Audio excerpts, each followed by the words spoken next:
My name, like you heard, is Simon Indimuli. I'm the Secretary and CEO to the State Corporations Advisory Committee.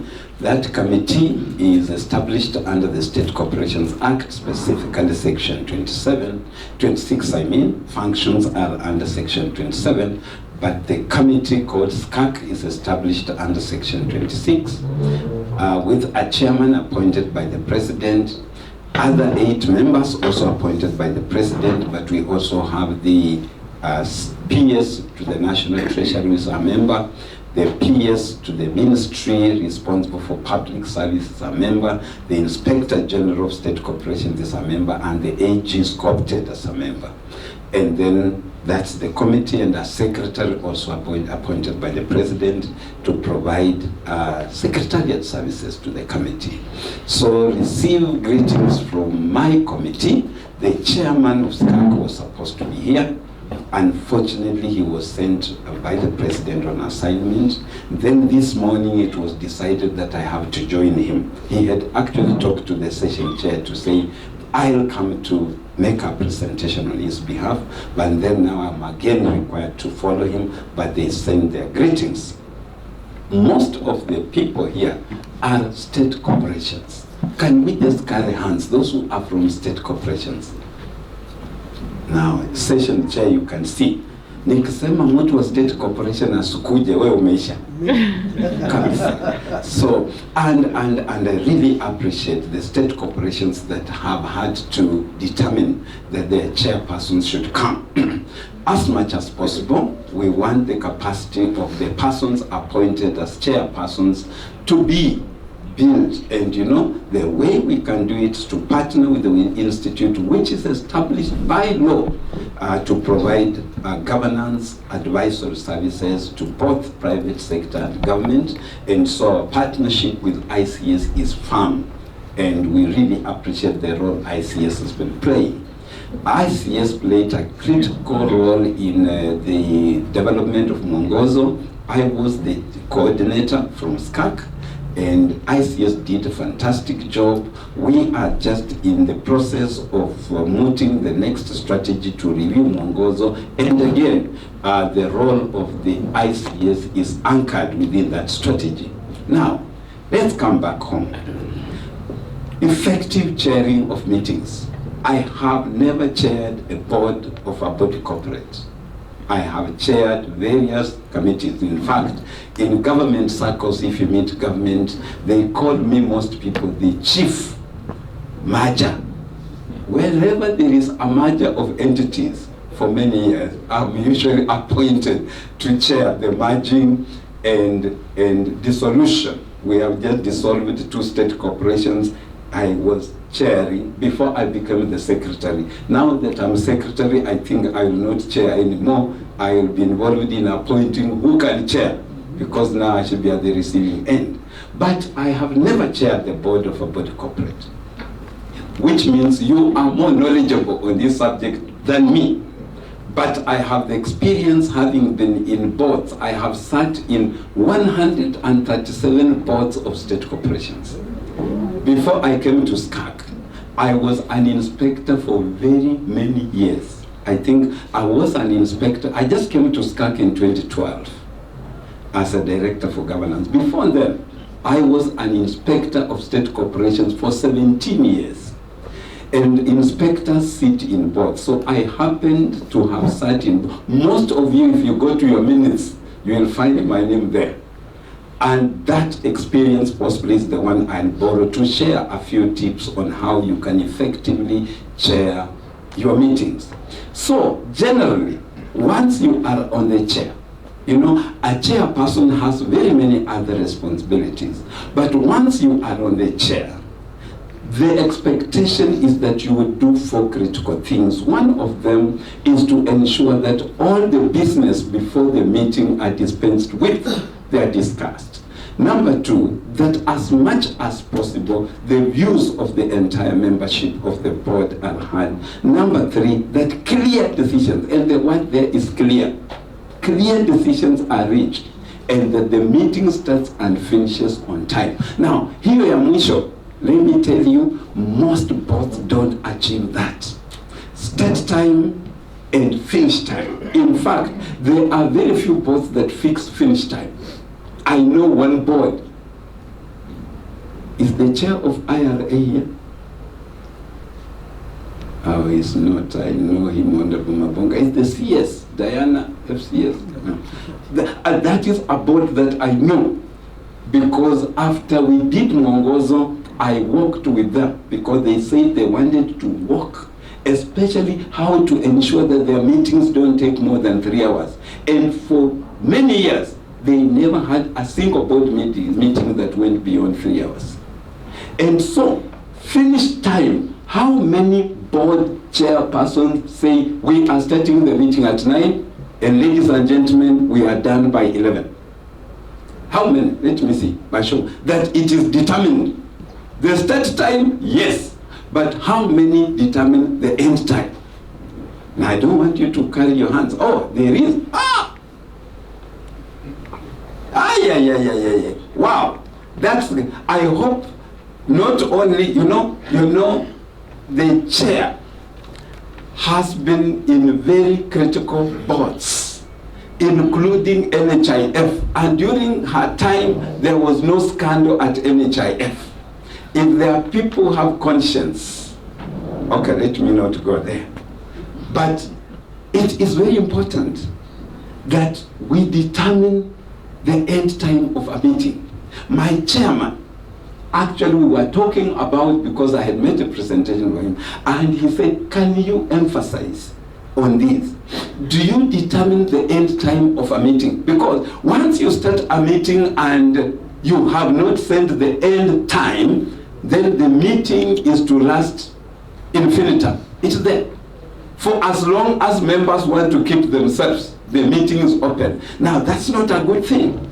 So as a chairperson, supposing you want to determine that you're going to live within the tenets of a meeting that lasts not more than 3 hours, then you have to set the finish time for the meeting. Now, let's be more. Now, let's get into it. The chair has to set eye on the expected outcome. So I'm dealing a bit with the politics. Now, most of the chairpersons enter meetings without knowing what is the expected outcome. Let me tell you, if you have to play the politics of a chair, you have to know the agenda of a meeting and what you expect. I know of chairpersons actually who have been removed by government, and they have said, what would I have done, and members were for this. Now, as a chairperson, when you go to a meeting and an agenda is set, you have to know what is the expected outcome. Do you know, like for government, I've been talking for government so much, because most of you are from government. You can actually sack yourself as a chairperson by playing victim. That you know, I went to a meeting, and the example that I have cited here, very many boards have been victim. No, for budgets board. You can go to a meeting and you don't know as a chair that it is required that a certain direction has to be taken. So one of the political angles that the board chair plays is to find out, we are going in a meeting to determine the renewal of the contract of the CEO. Now, can you go to a board like that without knowing what is the expected outcome? As a chairperson, you come and you sit to preside over, and you don't know whether you should seek renewal or not. Hapo sasa we sio chair. The chairperson, as you go to the meeting, you should know that the agenda is renewal of contract, and the contract has to be renewed come what. Now, I'm handling some things that have not written. Now, if you go to the meeting and the meeting goes the other side, members say we are not renewing. Now, wewe chair umeambiwa lazima renew. What do you do? You cry. You adjourn. Excellent. Adjourn the meeting. Just say, okay, members, I think on this matter we shall append decision making, and the meeting stands adjourned. Now that is a political. That's the politics of a chair.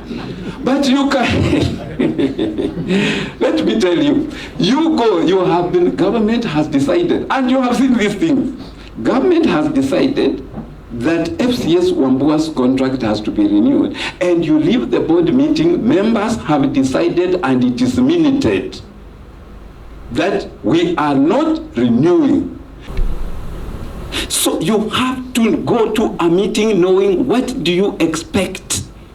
On each agenda item, the chairman hakongani na agenda kwa meza, atunaenda alafu we pia unakumbana hapo kwa meza na agenda. No. The role of the chair is to know, as you come to the meeting, be very clear on what is the expected outcome on each of the agenda items.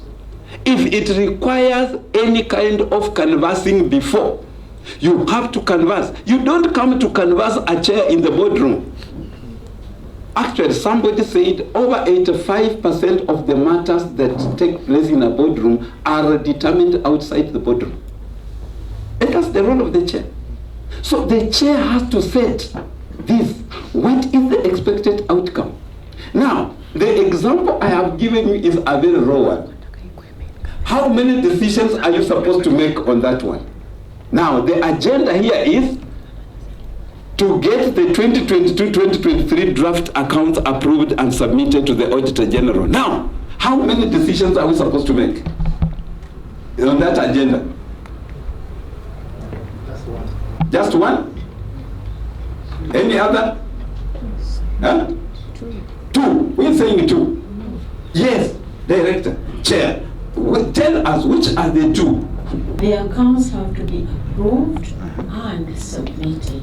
So which is the first decision?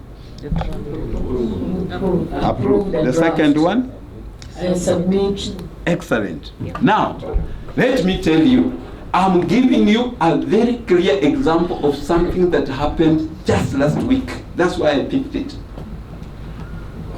The chair, there is a very fundamental principle in governance that the hand of the chair is upon the hands of the members. If you can't write anything, just write that one, pack it. The hand of the chair is upon the hands of the members. A very fundamental principle. That the chair cannot exercise his or her hand where the members' hands have not gone up.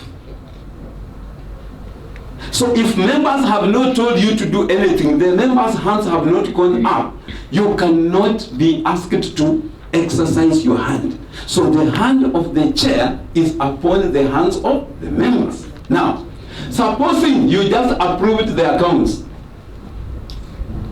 and said we have approved the accounts for 2022-2023. Now, to go for auditing, there's a requirement that the chairperson should sign off the accounts. Now, if you only approved the accounts and the chair comes to sign them off to submit, what has the chair done? The chair has committed a fundamental governance irregularity. The members never authorized you to submit. So, when you are doing, that's why you have to know, look at the agenda. You have to approve the accounts. Yes, we vote for them.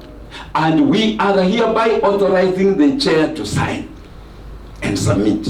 Those are two decisions. Two different decisions. Because if you only approved the accounts, yes, you have approved, let anybody. But for the chairperson's hand to be appended, you need to give a specific approval. We are voting for the accounts, we are comfortable. Now we are authorizing the chair to sign. And that's what SCAC, for those of you who have done board evaluation, which is facilitated by SCAC, remember, at the end, we always seek, who can you now adopt? Yes, adopted. Can you provide concurrence for the chair to sign? Yes. And who is going to sign for the chair? All of them are minuted. Because there are specific decisions. So we have to be very clear when we go to a board meeting that we have set our eye on what are we? What are the outcomes from this agenda item? Very, very important. So the chairpersons, politics of meetings, never get into a meeting without scanning the environment to know this is the agenda item. Is the CEO comfortable if we go this direction? CEO. So the chair has to have a meeting with the CEO. And that's why when I'm talking to the CEOs, I tell them, before a meeting, for heaven's sake, people look at the financial, invite the chair of the board. And I wish Mr. Bumwani was here, my chair.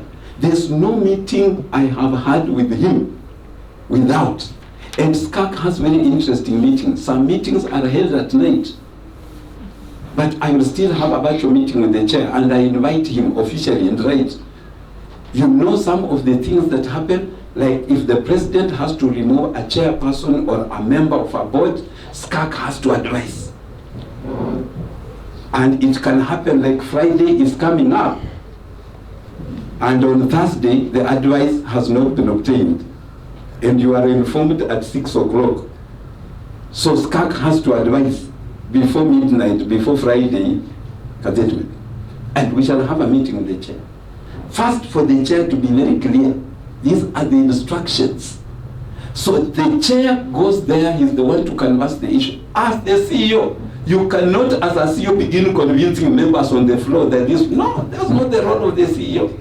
So I usually tell the CEOs, make sure that you have invited the chair to come physically or for a meeting that is even virtual. But the chair should be persuaded on the expected outcome of the meeting, because that meeting is the chairperson's meeting. So you cannot just bring issues on the table for the chair then to start saying, members, what do you say? Then the chair says, I think now we want to vote. The chair should say, we are going to vote when he is persuaded or she is persuaded that there is a majority going to vote for the expected outcome. You cannot say let us vote and you don't know. Then people vote and it is minuted. Oh my goodness. You have created chaos. For those who are not from government, forgive me. Yes, sir. Ask. The principle of governance is about the interest of the organization. Yes. What you are telling us is how the real world works. Exactly. So, how do you reconcile this when the decision is not in the interest of the organization? Very good. That the board exists in entirety. They chair the members to work for the best interest of the organization. That is pure principle, and that's how it should be. Now, let us now unpack the word interest of the organization. And let us even narrow what is the organization. What is this animal called the organization? First, remember, the organization has its owners. Ukweli ama uongo? So when you are working for the best interest of the organization, remember that the number one stake is the owner. That's the number one stake in the organization. How wengine staff, nini, hiyo is secondary. The owner, what you do for that organization, it is owned by somebody, the shareholder. So if it's a company, you have to set your eye on the shareholder's interest first. Because this is an investment. At the end of the day, there should be a return on the investment, whether it is financial or if it's service, like for government, the interest is service or whatever, but that is still quantifiable as a return on investment. So once you focus on the owner, and I want now to unpack the best interest of the organization.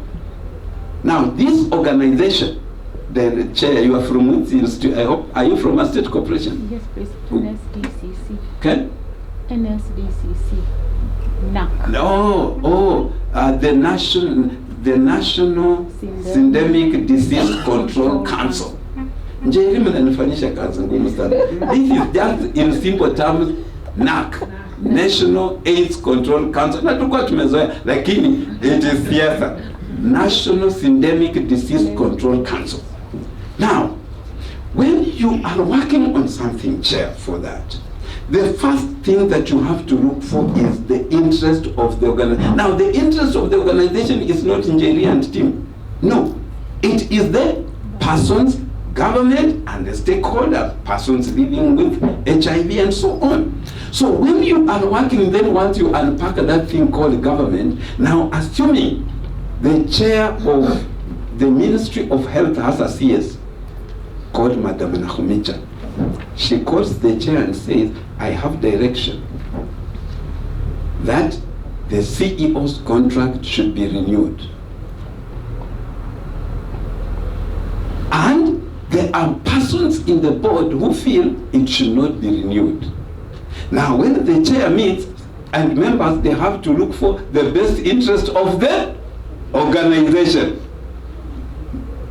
So, which is the number one consideration? The investor, the owner. That's the first best interest of the organization. You know, I'm just being government friendly. It can be interpreted in any way. But what I'm saying is when it comes to government, but even the persons from private sector, keep your eye on the shareholder. That is the best interest of the organization. So any time now you go against the directive from government, the best interest of the organization is at stake. Because the owner, you are going against the ownership interest. And the ownership interest is the cornerstone of the organization, the investment. Supposing the owner was to withdraw that investment, is there anything? There's nothing. So you have not worked for the best interest of the organization. But, members, remember what our chair there has said, that we are there to work for the best interest of the organization. But now we have to unbundle it in that kind of manner. So this is extremely important, members. Keep your eye on the outcome, which means the chair comes to the meeting knowing. In fact, like my chair, one time I told him, Chair, do not be writing, because for him, and SCAC has issues. When SCAC meets, the issues on one day in SCAC can be even over 20. So as we don't meet on a quarterly basis, actually SCAC can meet every day, because cabinet will come, they want to be advised on something, and it has to be within 24 hours and so on.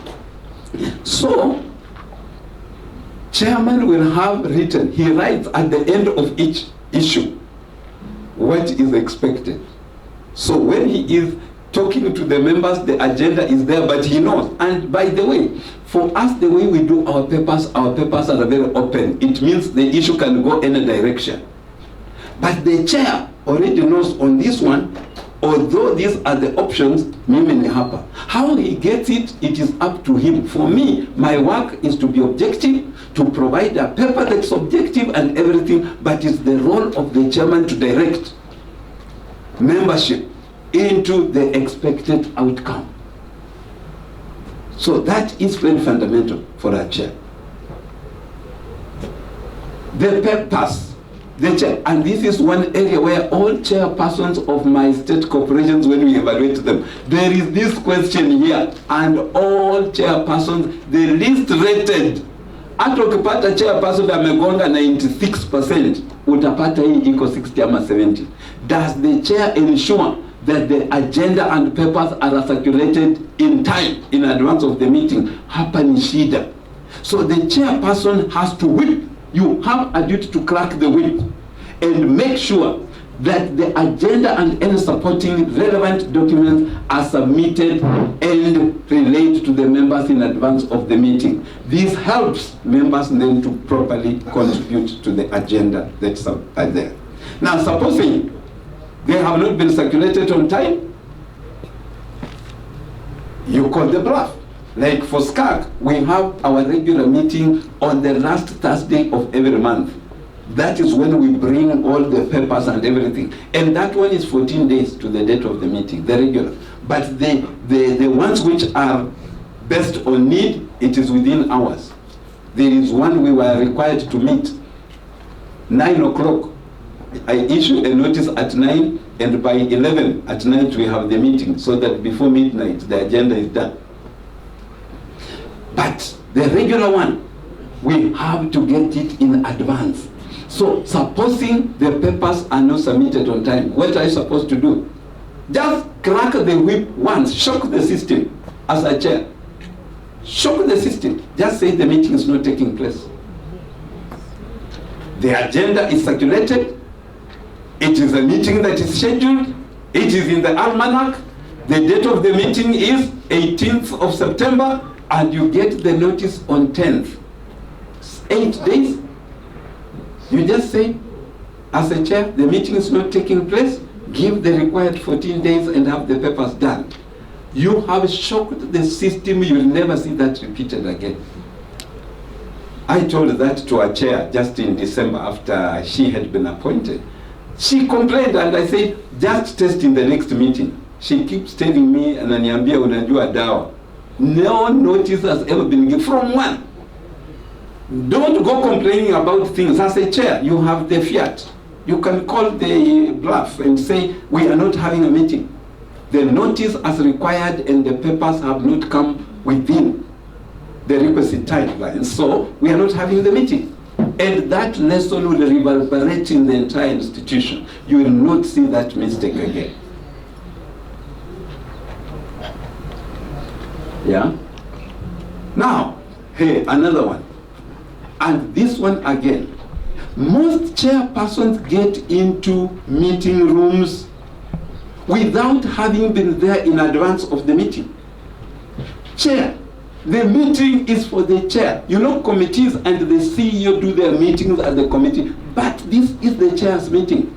You don't come in the meeting and start saying, now, what is it? You start complaining and the meeting is supposed to be called to order at 9. It is 5 minutes into the hour. You are complaining about the setup. The chair has to go to the meeting. And look, my previous chairman was called Matagaro. He was a PS once. He used to be in the police. And he's the one who taught me this. I had never. He used to come and never to go to his office. The first thing he did, he used to come 30 minutes before the meeting, and he goes straight into the boardroom. And he checks the boardroom to make sure it's properly set up, and he instructs this meeting. He would change the seating places. I don't know why he always rotated. He never sat in one point. So he said, I will sit this time here, and I want so and so and so and so to be here. So there was always an usher who directed members as they came. With a piece of paper, the chairman has directed, you will sit here, you will sit here. You know, the chair may want to consult a certain chair of committee on an issue while they are seated. So it should not just be cast on stone. The chair can change the seating arrangement. The chair has to check the ambience of the room, catering, the lighting, the temperature. Are we set properly? If the room is going to be hot, do we have an AC in place? So the chair, you don't start as a chair to complain about the setup of your meeting. Who are you complaining to? You are complaining to yourself. Because this is your meeting, and you should have been there to set up the room in the manner you would want the setup to be. Even if it's catering, do you want the meeting people to talk as they eat, or you have set something where you will call a tea break at the end? Do not allow management to dictate how your board setup should be as a chair. There are chairpersons who come from where I come from. And where we come from, men of the house don't put their back to the door. The chair, the man of you cannot put your back. So the chair will always make sure, several people are saying, they have to face. So the chair cannot just come at amewekewa kitu hapo na anakaa. No, go and direct it in the boardroom before. The chair has to... Professor Wilson, I don't know kule kwenu kama mambo ni kama hayo ya kwetu, eh? But that is it where I come from. So if you are such a person, then get to the boardroom and set up the boardroom. Once you have given direction, then you can go to your office. Sit and then come.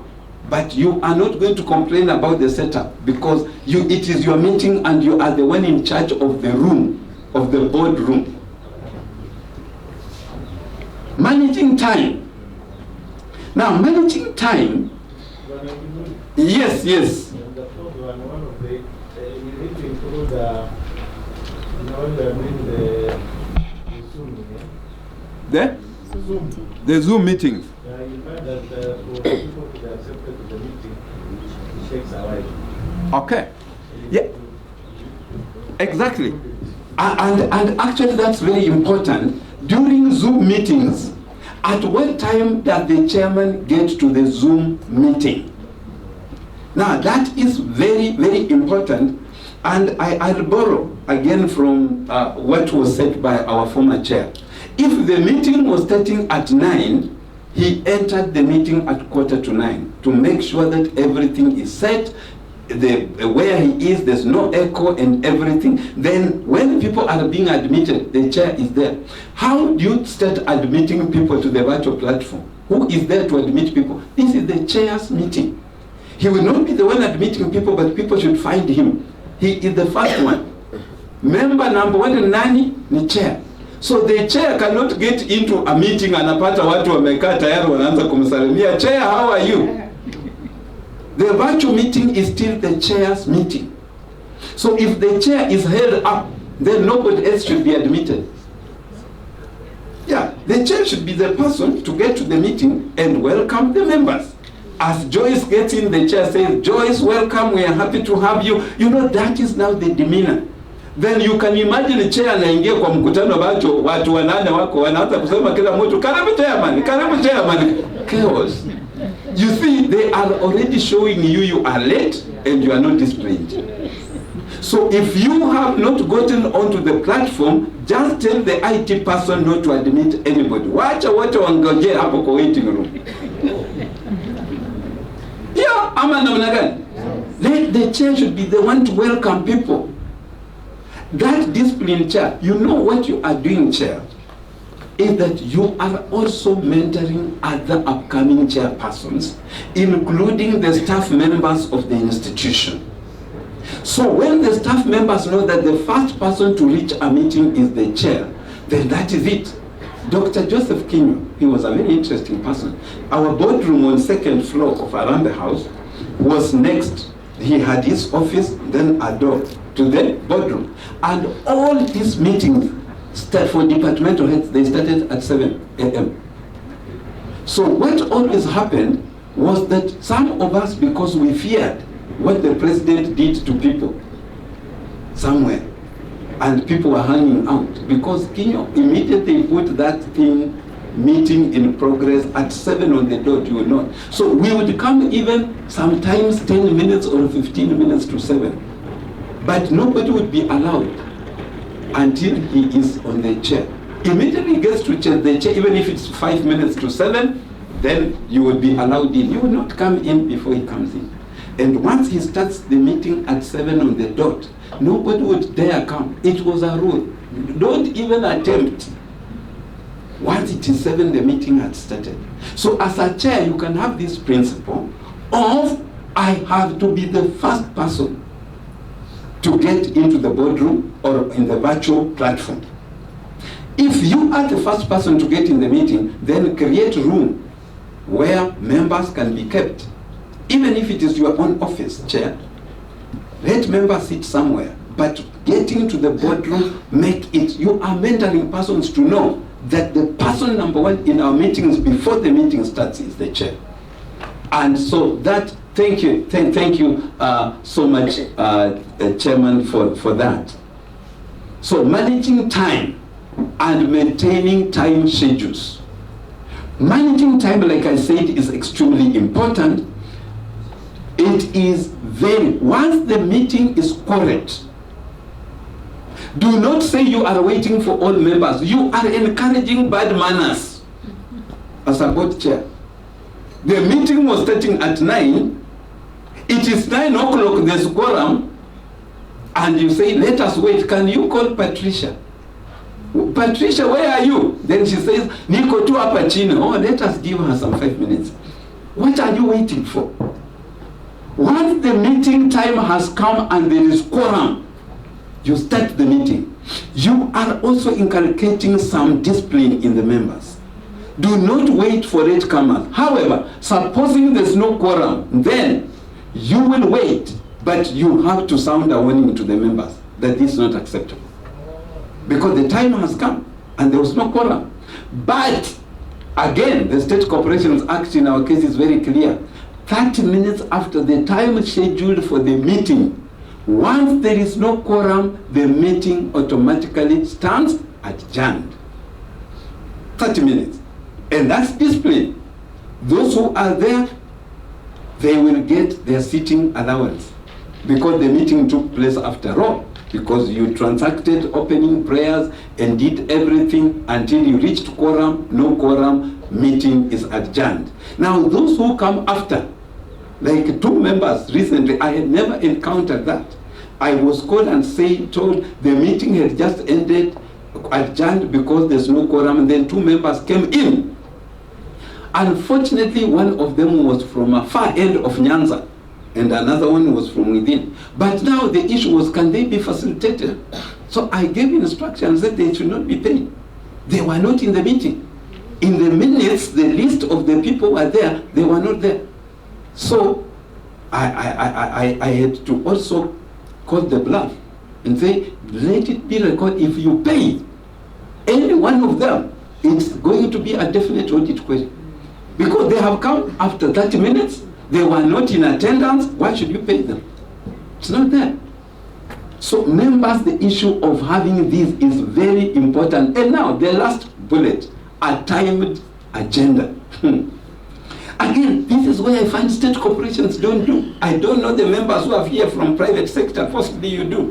Where there are 8 agenda items, and you have said on agenda number 2, 10 minutes.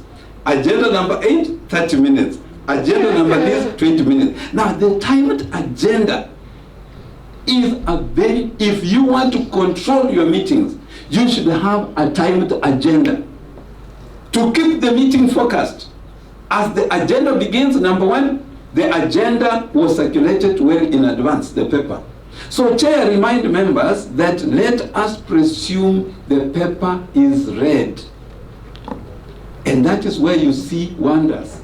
Immediately the Chair says, can we presume the paper is read? You see a hand say, Chair, yes, you are right, but let us be systematic. Let us go page by page. Now a person raises, that one hakusoma. Sasa anataka kusomea kwa boardroom. So that is what will make you know to achieve the 3-hour meeting. So what you have to do, put a time on each agenda item. You have put 15 minutes.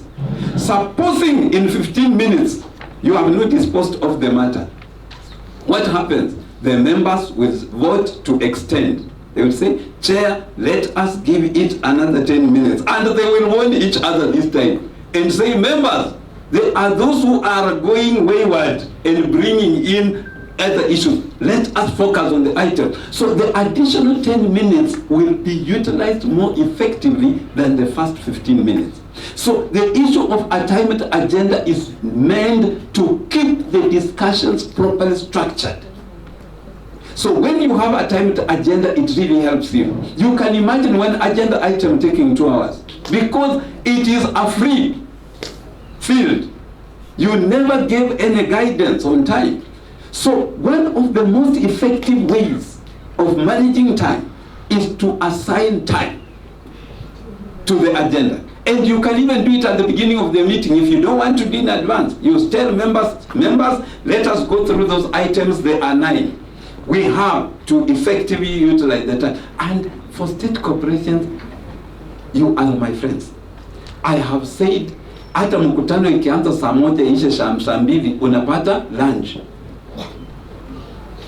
So don't keep on the agenda for too long. You know, there was a time I was told members would hang on an agenda that should end by, because they are waiting for 12 to get. No. Just finish off the agenda item. Even if the meeting ends at 8, lunch is paid. I have even stressed with the forum with CEOs. Anywhere that a CEO gives a meal, it is snacks. There is no state corporation that offers lunch. It is, if your CEO puts something on the table, kama mimi, I serve. When my board members meet, I serve including cook, but for us cook is for breakfast. You know, lunch is a very serious business. If you tell me that you are offering me lunch, it means if I usually have a 5-course meal, you are going to offer me 5-course meal. So we discussed with the CS and agreed that all we can manage to offer in our boardrooms is snacks. Na kama kuna CEO anarecover money ya lunch, just call, take my number and let me know. Wengine ni vichwa ngumu. Yeah, it's snacks. So, what? Let us dispense off with agenda and go back. You are very busy people. Let us not keep in the boardroom. So, time the agenda. It is very, if you want to see how members can get focused, and kama kuna mtu anaongea vitu porojo watamsimamisha umwambie, remember, Chair, do you know we have only 10 minutes? And that person is silent. That's how you play politics. There are people who talk forever. Once you time the agenda, umewamaliza, the other members will manage them. So that at least we can... And therefore the chair can drive agenda and the sequence within which the agenda is discussed. That is the chair. You know, sometimes chairpersons play victim and it's very unfortunate. And members can also say chair. No, the chair in that instance will just determine and say, members, I see a very big priority. When our sugars are still stable, I want us to deal with number 6 and number 7. Yeah, you know priority, because you can actually say that there are some matters here which I feel they are not very critical, and even if we reach the time the sugars go down, they can go to another day. But for today, I have identified agenda number 6 as first priority, number 8, number 7. So can members, we are going to discuss that in that order. And then you know very well who are your cheerleaders. And then you say, Mary, isn't that okay? Do you propose that you adopt that sequence? And once you say that, Mary has no other one, then you say, Chair, I propose. So, you have to play the politics. So the chair in a board meeting, what am I saying? The chair is not a victim. This meeting is the chair's meeting. Notwithstanding how bad the members are, and I know there are places where the members can canvass and deliberately decide to push the chair in a corner. But those ones, you have also to know how to deal with them. For state corporations, I know how to deal with such once we get the information. But, chair, you are the visionary. Do you know why we say for chairpersons in boards, like for state corporations, they are appointed by the president? You are, that institution you have is a special purpose vehicle to deliver on the promises the president made to the people of Kenya. And the president has decided in his wisdom that Honorable Ekwe Otsuro is the right person there. So you are the vision carrier. So there is no way you can play victim and say members. If the members are a problem, please bring it up. It is not the CS who removes members by law. The person who can remove a board member under the State Corporations Act is the president. That's why you see people degazetted, not by a CS, it's the president. And if the president has appointed you as a chair, na kuna watu wanaleta, Kenyatta alikuwa anaita nini? Nyoko nyoko. Yeah, so the chair is in charge of the meeting. It is the chair's meeting. That is why in the standard agenda that we have excluded what used to be called what? CEO's report. Hakuna CEO. CEO anamalizana na committee. Hapo the only person who makes remarks is the chair during the meeting. And for most of you who have attended our induction, we have taken you through the standard agenda. Hakuna, we want that meeting to be managed by the chair. So, Chair Pius, what you have said is very important. The chair can reorganize the sequence within which the agenda is dispensed with. Based on, I am waiting for Michael to arrive. Because start with that agenda item. By the time Michael comes, mambo iliharibika. So you wait for that Michael, because you have already determined some issues outside there because of the expected outcome. Okay? Sorry. Yes, Chair. If it was the only agenda, Yes. if it was the only agenda, it means that you can't reorganize. And that might call for another extra, different strategy. I'm going to deal with that. Now, those who have attended our induction, is there a meeting that can have one agenda item? Huh? Yes. Huh? Yes. No. A special meeting, how many agenda items? Never. Oh, we are doing badly. How many people attended the last induction we had here? How many items were there? You have opening prayer, Sendio. You have notice of the meeting, agenda number 2. You have quorum, number 3. Number 4, adoption of agenda.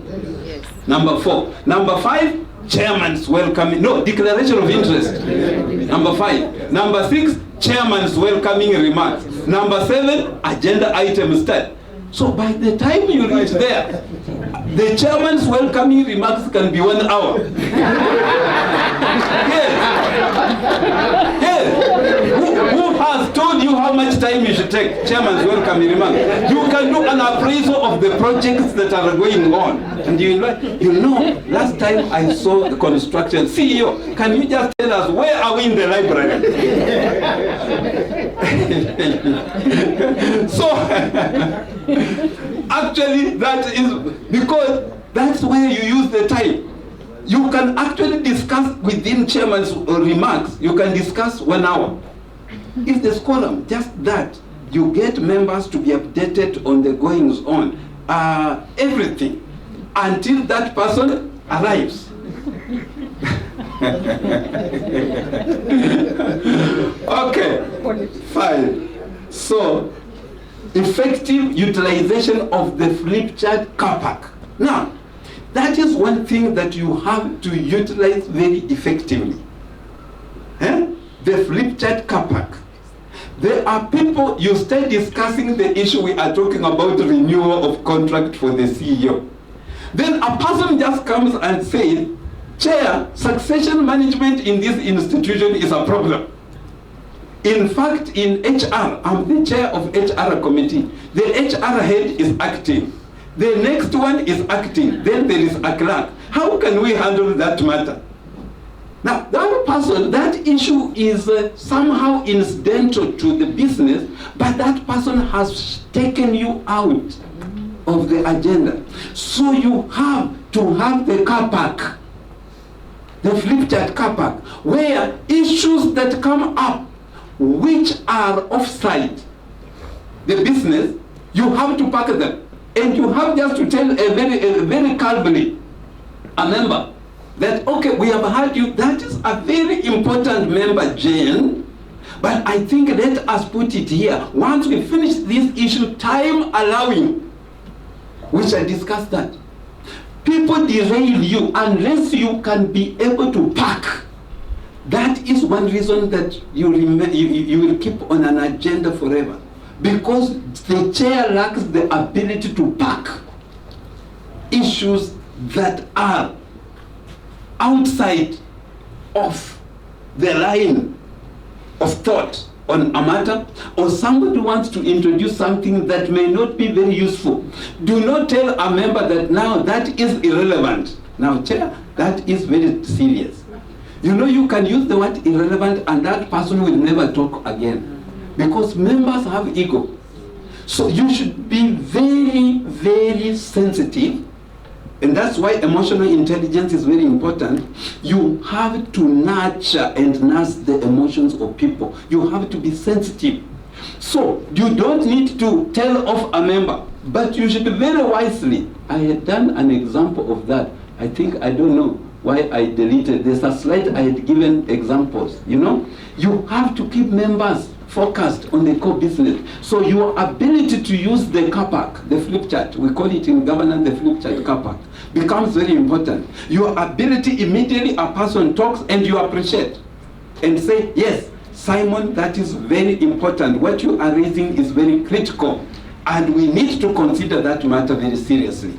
And therefore, let us just put it on hold for a while as we discuss this one time, allowing you to come back to it, and you pack it. Then at the end, when you are summarizing issues that have come up, the chair can direct that the issue that was raised by Director Simon, can it go to the HR committee for consideration and we get a report? Because if you tell the member at the beginning that this will go to HR, the member will say, no, chair, it is very important that you listen because the chair of HR has not been doing. So pack it.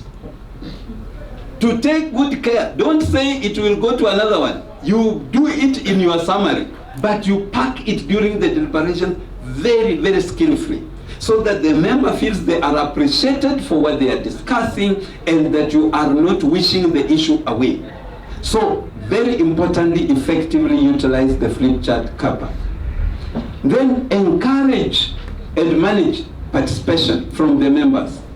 This is very, very important. Encourage members. Ensure that everybody is heard on a matter. It's not always good. And let me, the quieter people, always seek out those who are quiet. An issue has come up, somebody has not participated at all. Seek them out. They are more reflective. The people are quiet in most cases. They are reflecting deeply on a matter. So seek them out. How? Your ability to harness these characters here. Anyone that is quiet, remember that is the group that has the reflective people. So you have to purpose. Don't look for hands. You will not find their hands. Seek them out. But now manage this group of the louder. The ones before a matter is prosecuted, their hands are up or they are even talking without seeking your attention. Wameanza tayari. See how you can manage them. That is very important. The vocal ones. Seek these ones out, but manage the other ones who come out, and this group can influence people in a very wrong direction because they shape opinion. And I had a meeting with all the alternate members from state corporations at Kenya School of Government, and I was given by the PS Treasurer to handle a very interesting thing called learning to be quiet. That the government people in both should learn to be quiet. And it's a problem because ikiwa agenda imekuja up and before it begins, mtu wa treasury amebeba mkono na ameongea, who else will contribute? Nobody. So as chairpersons, please learn to mute. We have taught them. Supposing you get them still opening their mouth before other members, can you as chairpersons mute them? There is a person called the Inspector of State Corporations. They should not talk. The inspector kama ako kwa mkutano ni kusikiza, not to contribute. They do not have a mouth other than after members reaching resolution, that person then feels, there may be legal exposure if you go this way. And the person says, Chair, I have listened, but the direction you are going may be dangerous because can you just open the Public Finance Management Act section 14? This is what it says. At that point, but if you allow them to contribute, they bias the nature of deliberations. So the government people should be quiet.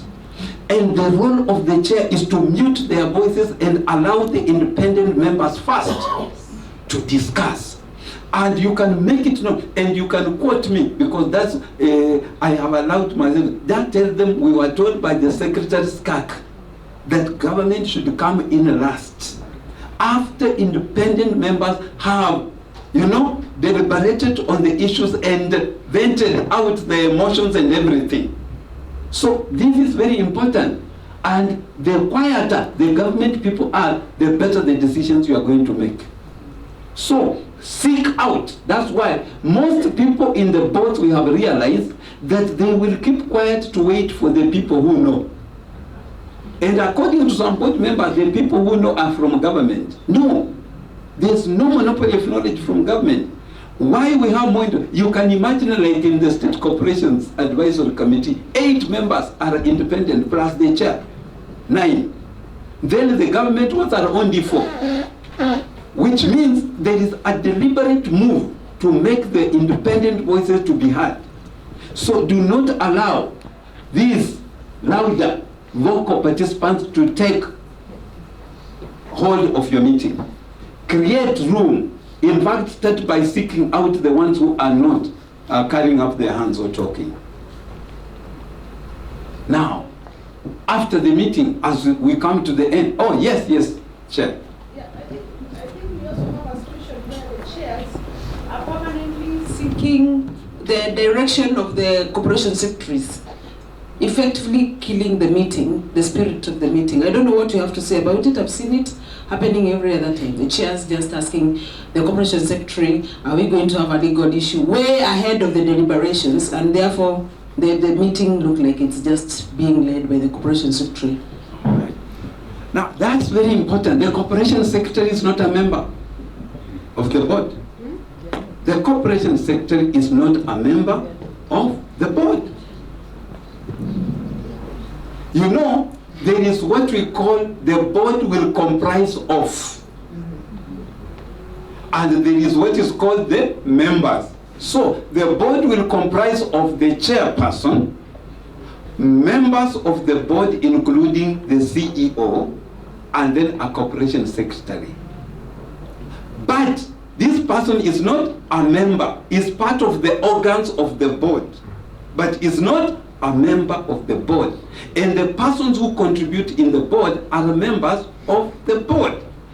Now, I had a session with corporation secretaries. I think, Jerry, you attended. The one which was up at, which building is that on the hill?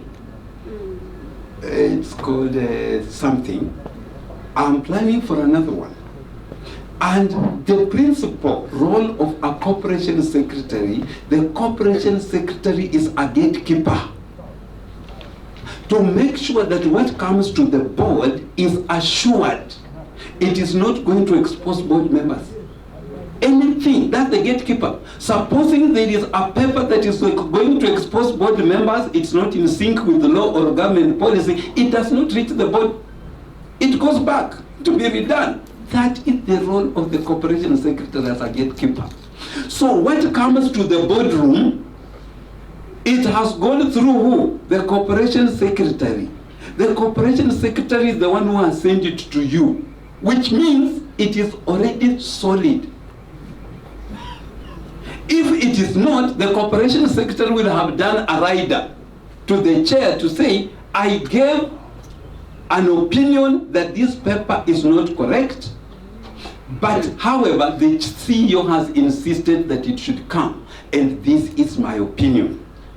So, the only time the chair will call out the corporation secretary and say, corporation secretary, this matter is here. What is the position? Legally speaking, are we okay? Then the corporation secretary will give an opinion at that time. Otherwise, if the corporation secretary has not in advance given an adverse opinion, then the presumption is that the gatekeeper has said it is okay. So the members should deliberate. It would be so sad for a corporation secretary on the floor of the house to say, Chair, my legal opinion is that this matter is not okay, and the corporation secretary did not make it known to the CEO, who is the one prosecuting the matter. That actually is insubordination. So all the papers that come to you, you know, the board has 3 organs.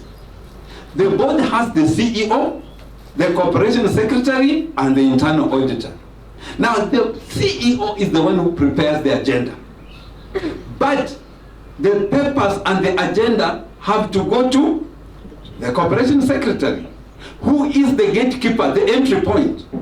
So the gatekeeper seals and goes back to say this one cannot pass because of ABCD. The secretary, the corporation secretary is not a conveyor belt.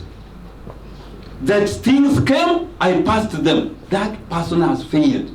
So when it comes to the deliberations now, the corporation secretary has given assurance already. After you make the decision, the internal auditor now comes to assure. You can see the difference between the two. The corporation secretary ensures. You make the decisions. Then the internal auditor comes to assure that the decision you made is correct. Number one. And there's an internal auditor who did a very good job last year. She raised an issue that the board had made a wrong decision. And she saved the board.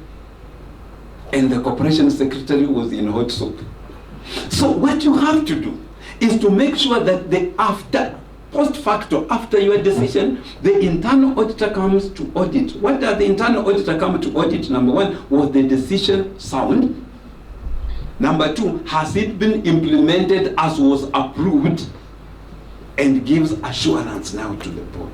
So the three organs have to operate in that manner. So during the deliberations, Chair, what is supposed to happen is when you see the chair referring to the corporation secretary, it should mean the corporation secretary has raised a red flag.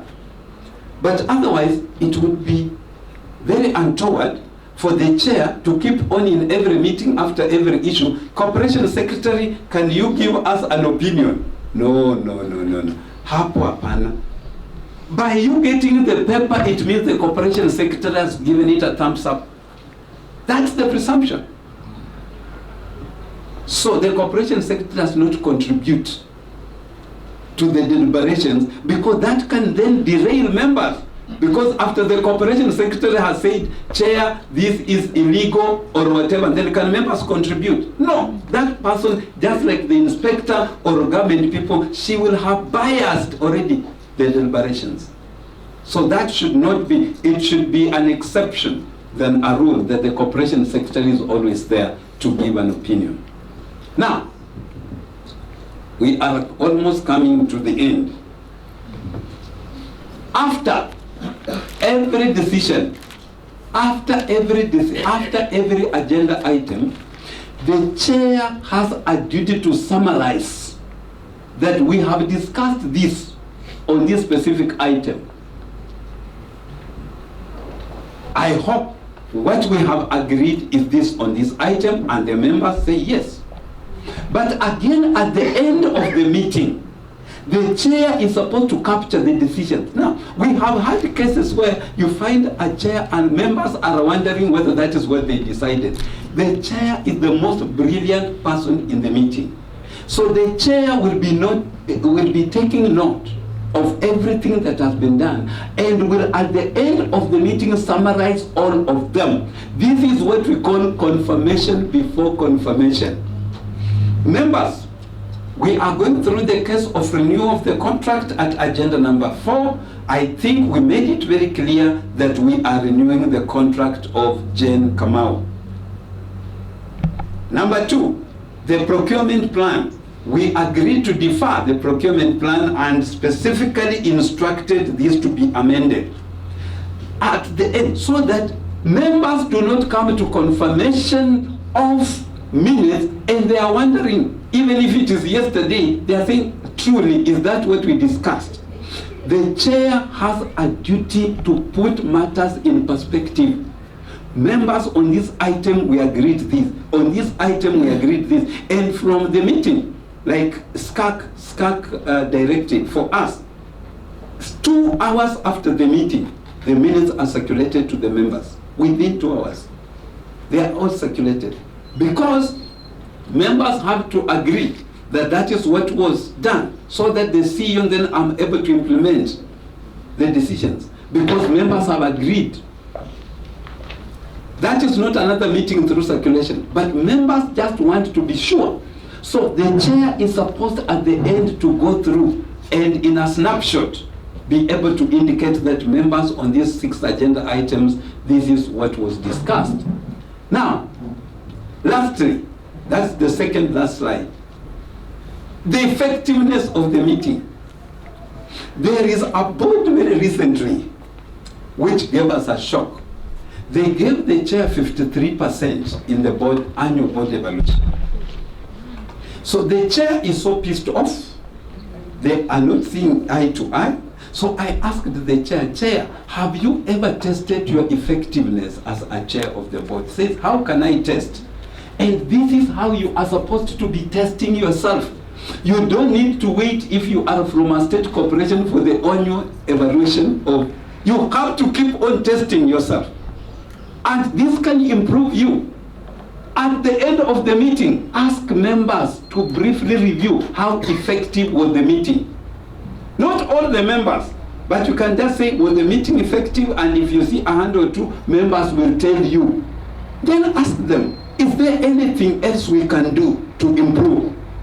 You have gone to these places of hospitality, and they will make sure they do their best, but before you leave, they ask you, is there anything? What did we do that we can do better?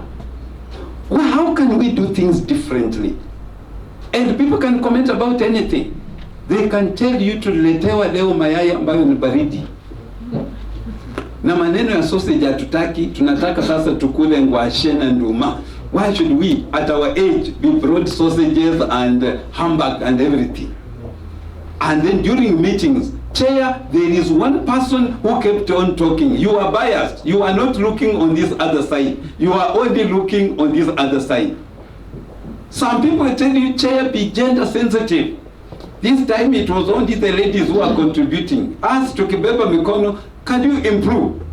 So that you can be saying, because we are a 5-5, when a lady contributes, you go to a male, then like that, alternating. You can allow, and this is self-evaluation. So at the end of every meeting, allow for internal feedback on how effective the meeting was, and if there is any way in which things can be done differently. Lastly, okay, yes sir. Yes. Director. I think I'm loud enough. Okay, you can be heard. Yeah. On that issue, I'm just wondering how effective that will be, because we are generally polite. Thank you very much. Yeah, so we are generally polite, and as much as you would be expecting to hear genuine, clear feedback, it's likely not to come. And especially where people are calling out. I'm just asking myself whether it would be better to have it written, in small papers, and then people can, so that they are anonymous. And again, then justifies the means. I don't know what you think about that. Okay, actually, now that's a very important contribution. Chair, you can create a culture. As a chair of the board, you have to endeavor to create a culture under which business of the board is dispensed. If you create an open culture, sincerely, the first meeting, and you are right, people will not talk. People will look at each other, say, now, how can I become the black sheep? So they will not. Let them know that you are very genuine. People, by not giving you their views in the first time you ask, they are wondering whether you are genuine. Are you really genuine? Or you want to mark some people? Come the next meeting, say it again, members, anyone again, and then you can do self-critique and say, what I did not like today, members, we overshot the time we set by 40 minutes. That is very poor. We are not going to accept that. We shall work to narrow the gap between the time we set and the actual. This time we have overshot by 40 minutes. We hope to do better. Next time, people will target to come. Now, once people know that you have the ability to self-critique, people will come up. You are creating openness. So the best way, and I like the issue of being gentle, but the best way of opening up as a chair, people to do self-appraisal and critique, is for you to become the self-critique. Just tell people that today, I think I came late, I came 5 minutes late, and that should not happen under any circumstance. And those things, let me tell you, Chair, once people notice that you are that open, you will start seeing people very genuinely telling you things. So, chairpersons, you have the opportunity yourself to create the open culture within your board, and people will open up. Hiyo ya kusema mwanze kuweka karatasi, what are you doing? You are creating culture ile tunaita mshene. Hiyo ni mshene now, you are creating a rumor mill. Ya kwamba watajua ni mimi. You know you have already done it and planted it, it will never. So members know that here you have to operate under the table. So don't create that. Open up. Create an open culture. And incentivize it. How do you incentivize it? By really congratulating the people who come up. At the end of the day, say, I really appreciate the open comments that have come out, especially what James and Mary and Jane said today. That is what is going to improve this board. I really want to urge you members to be as open. Incentivize self-evaluation, and you will see it come. But let us not encourage members that here you have to operate under cover. No, let people know that the chair is very open to criticism, very open, and you'll achieve it. Anything else there? Okay, so the last one is how members believe that they are not laboring in vain. As a chair, you have a duty to make sure that anything that you agreed is implemented. Every resolution you have made has been taken seriously and it has been implemented. The first paper, that's why here, the first paper that you have, always in a regular meeting, the first paper that you have is matters arising, always. That is there to buttress the point that the persons responsible for all actions have reported under matters arising. So as a chair, if you fail to ensure that your decisions are implemented, and you can even require follow-up, like us in SCAC, it's a cardinal principle that all the letters I issue and memos, some are memos to head of public service, to prime cabinet secretary, others are letters going out, they have to see. The chairman has a black folder, big one, where he has to check, so that when we are saying we have done this, the chair has confirmed, indeed the letter that was to be done has been done. So that is very important. Most chairpersons, I think, complain. Don't come to the boardroom to complain. And to be, members are saying, is it true? And the CEO says yes, and members are in doubt. What happens when decisions are not implemented? And this one I have answered very openly. There's a time I did it, actually. We were having an induction of boards. And that is what gave me my first medal in 2017, OGW. The head of public service had come to close, and a question was asked on the floor. Those who attend Mongozo, we should have a session called Uliza Ujibiwe, any question.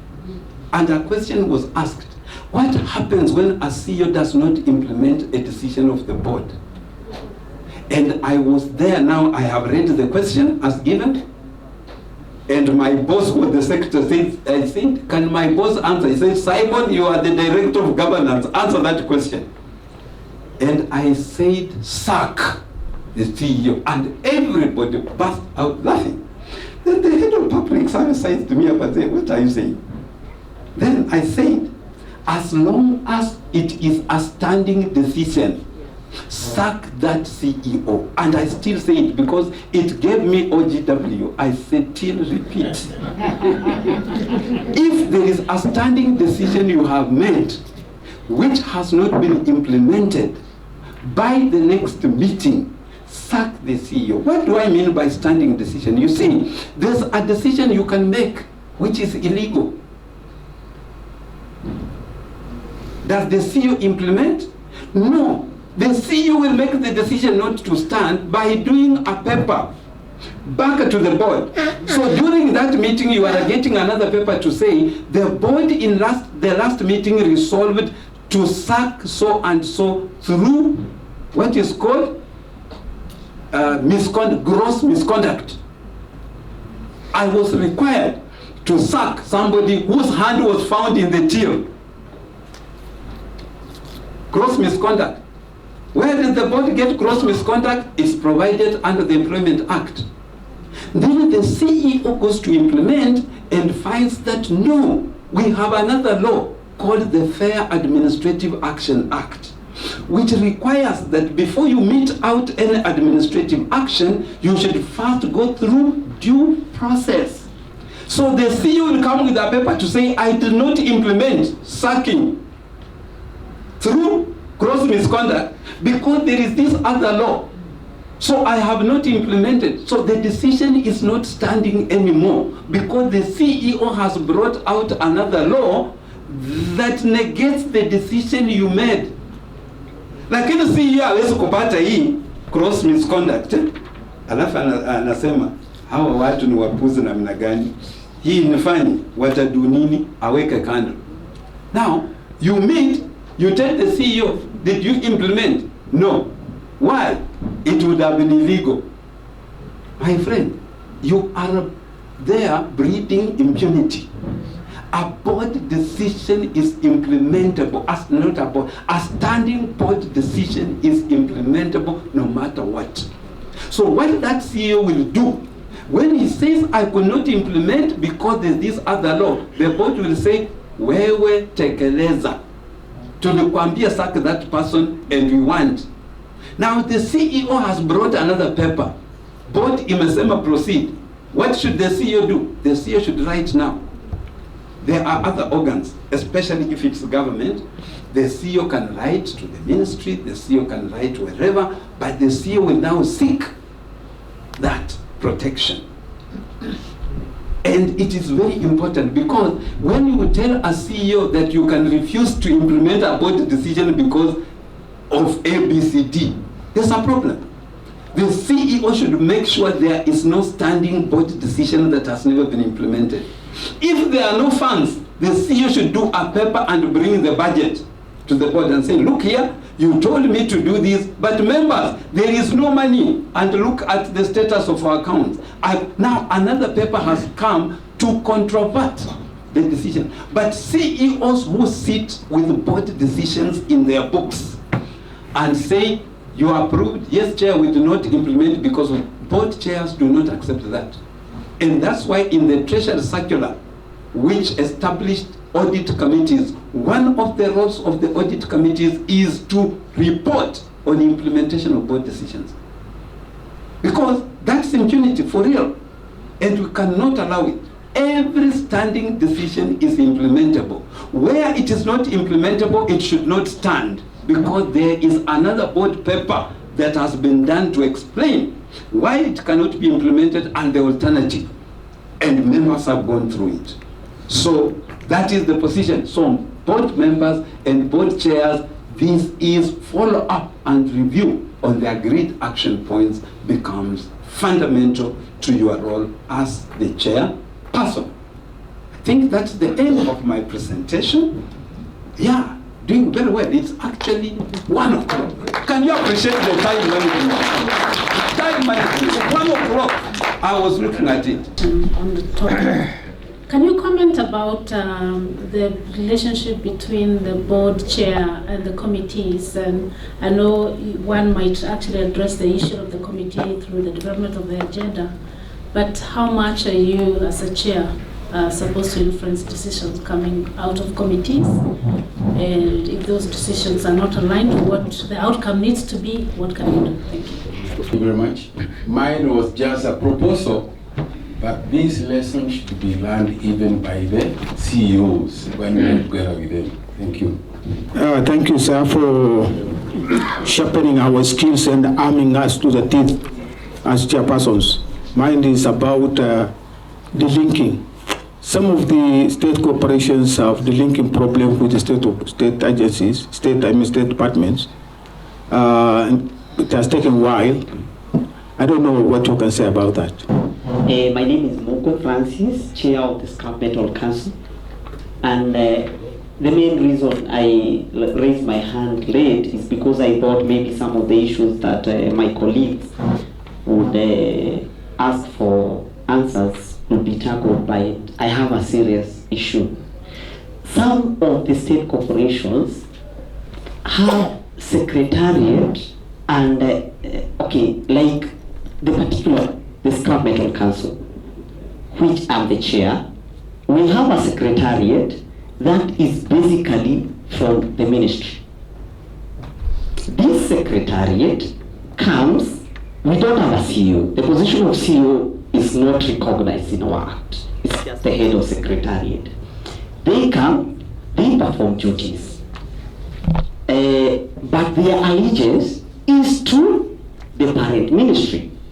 So, in a scenario where they don't implement the council's decision and resolution, what do? These people, you don't pay them. They are paid by the ministry.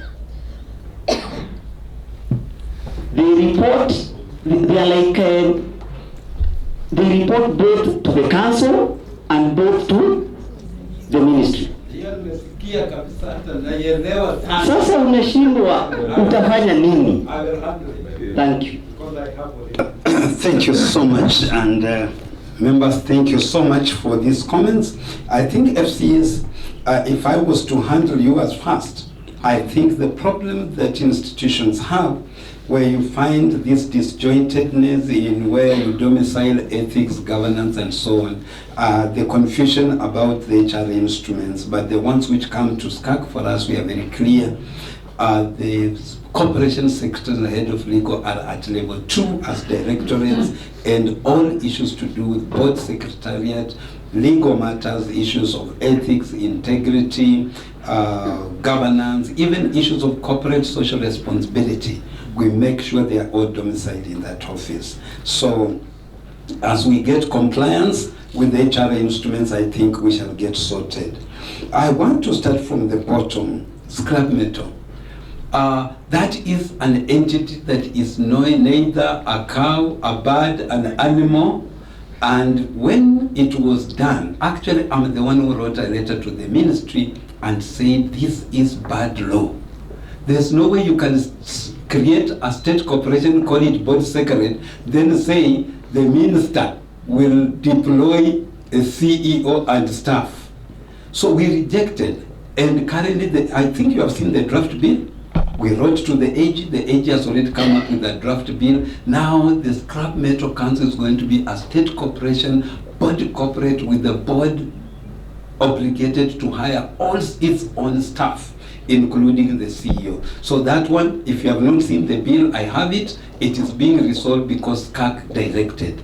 So it will not be. That was a bad law. Next to that is the issue of delinking of state corporations. Anybody that has a problem of delinking, once a state corporation is established, we allow them 1 year, they should have delinked from the ministry. And it's just that sometimes getting the institution itself is a problem. If you have such, I'll give you my number. Like Prof asked, my number is 0722, and I've never changed. Faithfully, just one number, 0722 570-175. Get to me if there's any issue with the linking, we shall deal with it.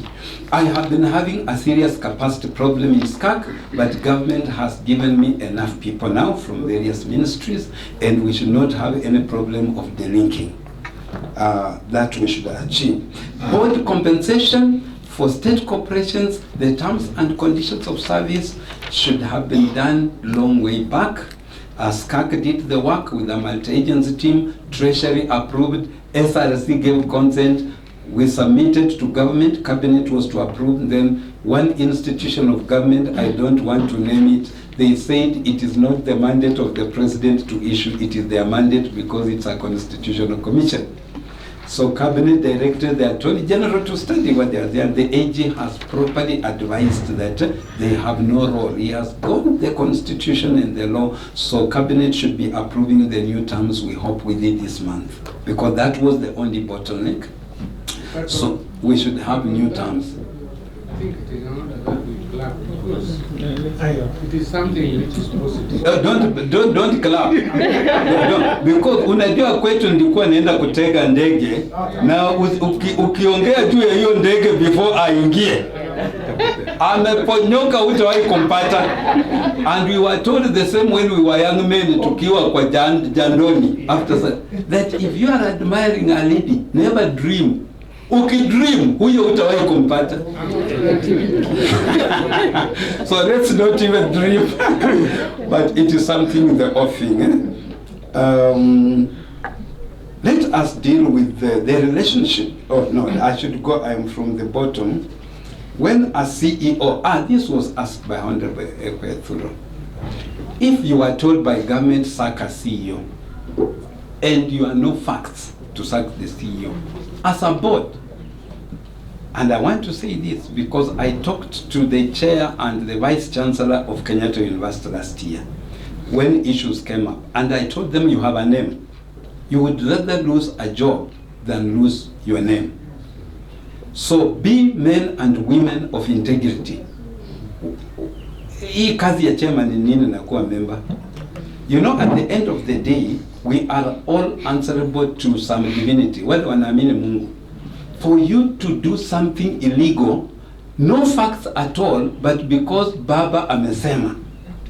That one I will tell you, it is not only you are doing an illegality because you have no facts. By the way, do you know we are reaching a level where persons will be cited and held individually to account?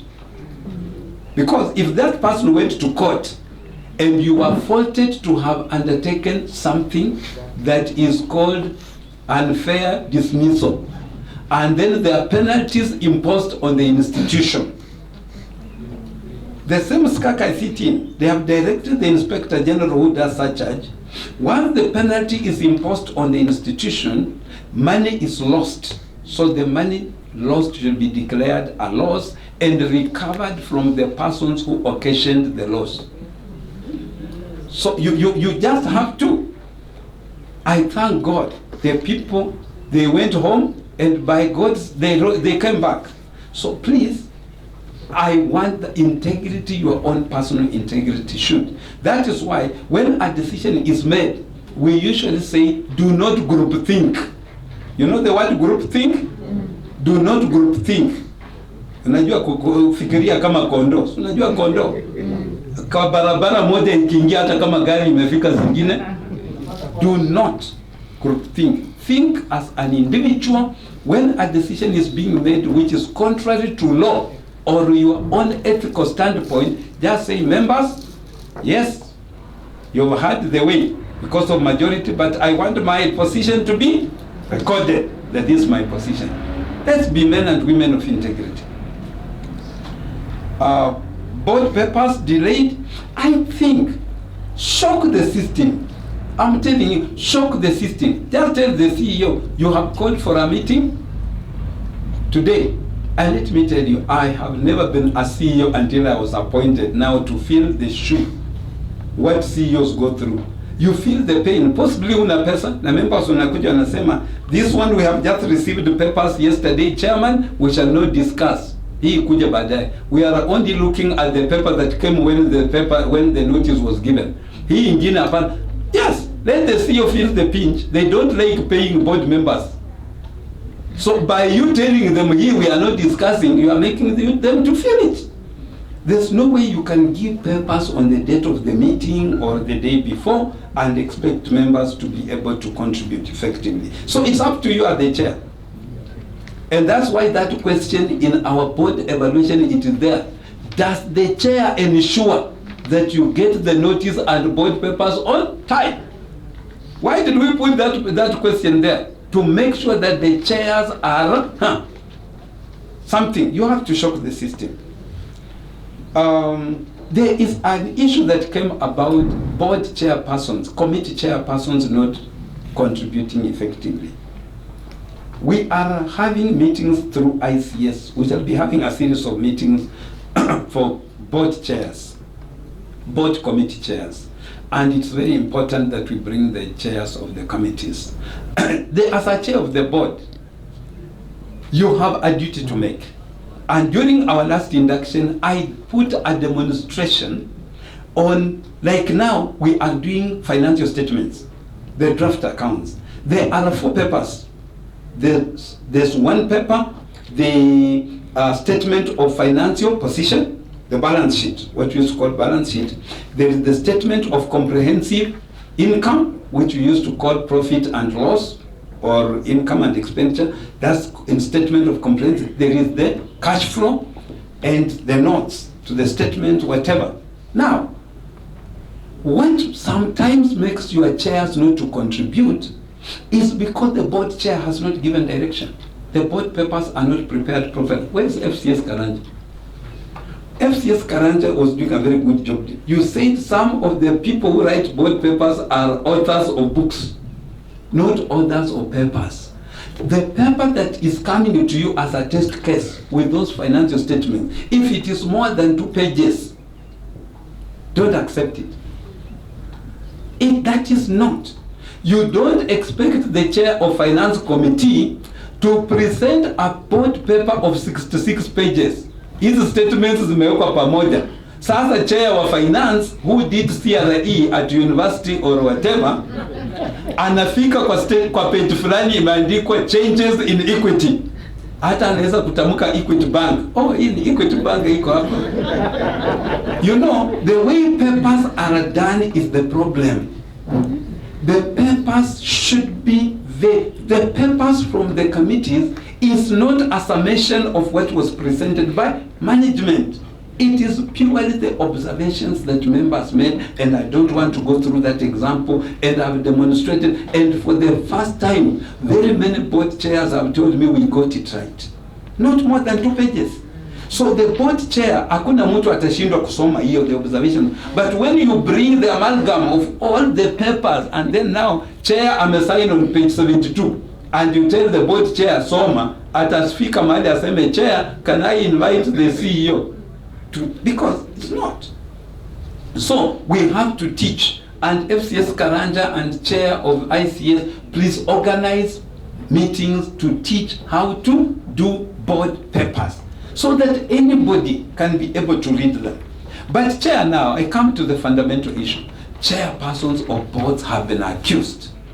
I had said that would be the last one. There is an accusation, and if there is a lesson we would have given Honorable Ekwe Etsuru to give, is the biggest ethical principle in Parliament, that you don't contribute from the chair. All you will hear, Honorable Ekwe Etsuru, is order members, but he cannot contribute. A matter does not come up in Parliament on a bill, and you find the Speaker contributing. Now, chairpersons have been accused to do contribution from the chair. A matter comes up, like the example we are giving, the weird one, yeah? Renewal of contract. And here matter immediately to step on the chair says, we have been Francis here for the last 3 years, members. This guy has done fundamental changes to this organization. He has contributed immensely. The culture you see, when I came here in first term, people used to put on tumbo cards here. Now he has installed display. Hakuna tumbo cards tunaona. Right now, all staff are paid by 24th of the month. Kitambo tulikuanga tuna accrue salaries. After that is now, members, let us contribute. How do you think about it? Now, I don't know, but chairpersons, sometimes your contribution can make the chair of a committee not to. Because number one, you are picked because you are the best, you are the de la cream of that board. So when you are an umpire, kazi yako ni filimbi, toa mpira kwenye miguu. Most of you have the ball and you have the whistle. Now that is a problem. Chairpersons contribute, and let me tell you, whenever we meet the CEOs, that's one thing they'll say. The chair is so overbearing. Hata members wengine hawezi, because the chair gives direction first before inviting members to make contribution. So if we can just go with the ethic of Parliament, where contribution from the chair is abhorred, don't contribute from the chair. When the matter comes up, do not contribute. That temptation is a problem. Please. So, as we talk about chair of committees being intimidated, possibly it could be because the chair is too overbearing and contributes from the chair. Just remember, please, do not contribute from the chair. However, there are instances where the chair can be invited. Now, chairpersons should not be members of committees. Chairpersons cannot be in attendance of committees, but chairpersons can come under invitation. For example, there is a matter you want it to take a certain direction, and you think the chair of the committee has told you, Chair, hapa mimi nikienda statopo, I need your voice. What do? Do you stand aloof at the chair? Then the committee goes south, they come with the recommendation, then you say we have to go north, yet their minutes are reading south. There you are not fair. If the chair of the committee, because the chair should know which matters are being discussed in the committees. Very important. The committees, the chair of the board should know. And where a chair of the committee feels this matter here may go in another direction, the chair can invite the chair of the committee can invite the chair of the board. The difference is the chair of the board will not be there when the meeting begins. Chair, utakuja ukae kwa ofisi yako. When that agenda item comes, you are invited. And it is recorded in the minutes that at this point the chair came in. And at the end of the agenda, it's recorded at this point the chair left the meeting. So you have gone there to buttress the position of the other committee chair and to make sure that things are managed from the committee. Now, if the committee refuses to invite you, what do? Now, as a chair, you play your politics. Si pepa itakuja. Now you have the other members. Now, remember why we have said in state corporations that not more than 1/3 of the board should be at the committee.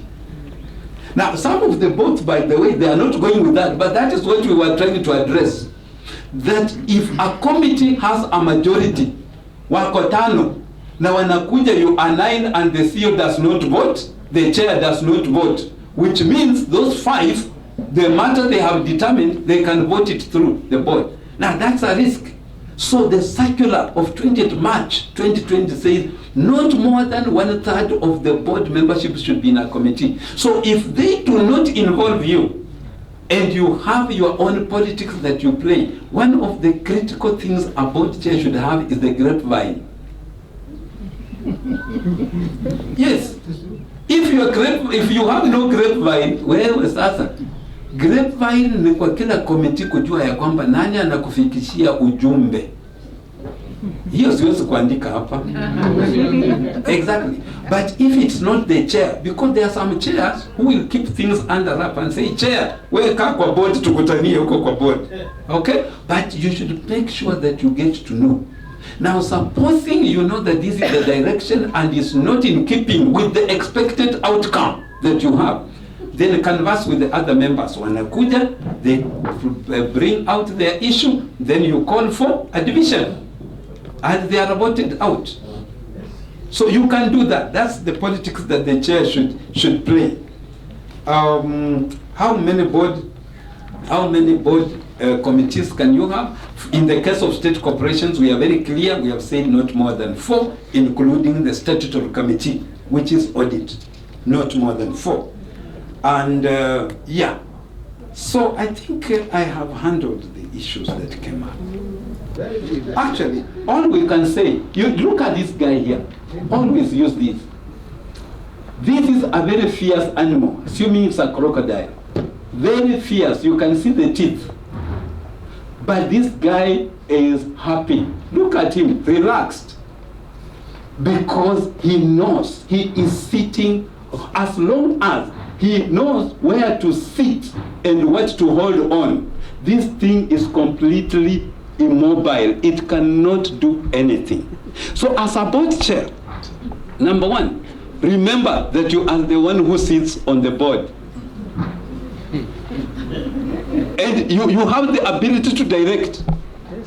Actually, I use this intentionally. I will never take an excuse from a chair that you have been overpowered by the members of the CEO. The chair of the board has the ability to sit and cause inaction. Like we said, supposing you realize when we were dealing with the politics of meeting, supposing you realize that the meeting is going in a direction you don't want, you have the power to adjourn the meeting. So you can never play victim. You cannot be a victim of this animal. You can sit on it, and that power is within you. It's just how you are able. This guy can manipulate this animal in any way because he's sitting on it and he is holding on the right things. So, chairpersons, you are the ones that give direction. If there's any injury that this animal will cause, the board will cause to the institution, it is this person here, the board chair. So board chairpersons, you are extremely critical. We celebrate you. For those in state corporations, I'm always ready to give you any support to make you to sit as the chair of the board. Asanteni sana.